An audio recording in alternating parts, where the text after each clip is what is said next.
ಶ್ರೀ ಗುರು ಪೂಜ್ಯಾಯ ರಾಘವೇಂದ್ರಾಯ ಸತ್ಯಧರ್ಮರತಾಯ ಚ ಭಜತಾಂ ಕಲ್ಪವೃಕ್ಷ ನಮತಾಂ ಕಾಮಧೇನವೇ. ನಾನು ನಿಮ್ಮ ಸುದಿನದ ತೀರ್ಥರು ಮಾಡ್ತಿರುವಂತಹ ನಮಸ್ಕಾರಗಳು. ನಮ್ಮ ಯೂಟ್ಯೂಬ್ ಚಾನಲ್ ಆದಂತಹ ರಾಯರ ಜ್ಯೋತಿಷ್ಯ ಫಲಕ್ಕೆ ಸ್ವಾಗತ. ಇವತ್ತಿನ ಒಂದು ವಿಡಿಯೋದಲ್ಲಿ ಜೂನ್ 15 ಸೋಮವತಿ ಅಮಾವಾಸ್ಯೆ ಇದೆ.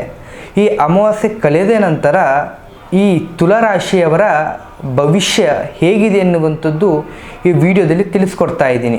ಈ ವಿಡಿಯೋ ನಿಮಗೆ ಇಷ್ಟ ಆಗಿದ್ದಲ್ಲಿ ಲೈಕ್, ಶೇರ್ ಹಾಗೂ ದಯವಿಟ್ಟು ಸಬ್ಸ್ಕ್ರೈಬನ್ನು ಮಾಡಿ. ಮೊದಲನೆಯದಾಗಿ ವೃತ್ತಿ ಮತ್ತು ಉದ್ಯೋಗದ ಬಗ್ಗೆ ನೋಡೋದಾದರೆ, ಹೊಸ ಪ್ರಾಜೆಕ್ಟ್ಗಳನ್ನು ಪಡೆಯಲು ಯಶಸ್ಸು ಆಗುತ್ತೆ. ಕಲೆ ಮತ್ತು ಸೃಜನಶೀಲತೆ ಕ್ಷೇತ್ರದಲ್ಲಿದ್ದರೆ ಇದು ಉತ್ತಮವಾದ ಸಮಯ.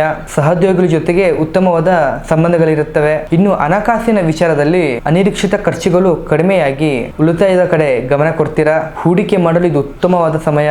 ಇನ್ನು ಯಾರೆಲ್ಲ ಪಾರ್ಟ್ನರ್ಶಿಪ್ ವ್ಯವಹಾರಗಳಲ್ಲಿದ್ದೀರಾ ಅವರಿಗೆಲ್ಲ ಒಳ್ಳೆಯ ಲಾಭದಾಯಕ. ಇನ್ನು ಪ್ರೀತಿಯ ವಿಚಾರದಲ್ಲಿ ಇನ್ನು ವೈಯಕ್ತಿಕ ಸಂಬಂಧಗಳು ತುಂಬ ಸುಧಾರಿಸುತ್ತೆ. ಸಂಗಾತಿಯ ಜೊತೆ ಉತ್ತಮವಾದ ಗುಣಮಟ್ಟ ಸಮಯವನ್ನು ಕಲಿತೀರಾ. ಪ್ರೀತಿಯಲ್ಲಿ ಇರೋವರಿಗೆ ದಾಂಪತ್ಯ ಜೀವನಕ್ಕೆ ಇಡಲು ಉತ್ತಮವಾದ ಸಮಯ.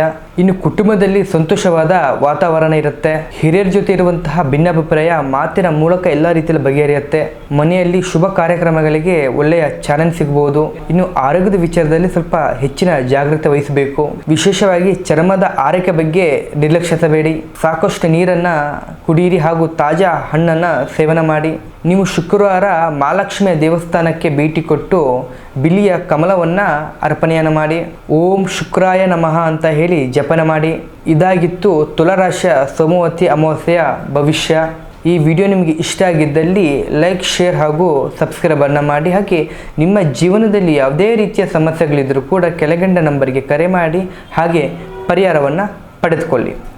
ಧನ್ಯವಾದಗಳು.